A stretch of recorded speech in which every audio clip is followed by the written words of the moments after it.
Assalomu alaykum hammaga. Bizda polsuxoy stechka ishlari davom etyapti. Stechkamizga ishlatiladigan narsalar sementimiz 550 markali yaxshi sementdan, keyin fibra volokno, stechkaning svetkasini ushlab beradi va plastifikator qo'shiladi. Plastifikator to'pol ishlatilganda stechkani более plastichniy qilib effekt beradi. Bu suvga aralashtirib qo'shiladi. Stechkamiz hozir quyilish jarayonlarini va quyilganlarni ichkaridan sizlarga ko'rsataman. Stechkani quyish jarayonimiz, stechkani nolda chiqish uchun, tekis chiqish uchun har bitta devorga metka qo'yiladi va o'zining shabloni bor. Shablonda qilinadi. Birinchi mayaga olinib, keyin o'rtalari to'ldirib tekislanadi. Bu to'pol ustidan quyish bu stechkamiz.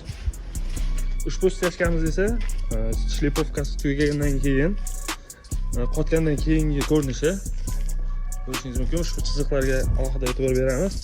Stechkamiz yorilib ketmasligi uchun har bitta burchakdan stechkamizning o'rtasidan chiziqlar beriladi.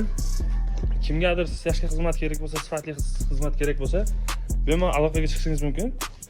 Stechkangizni chiroyli, tez va sifatli qilib quyib beramiz.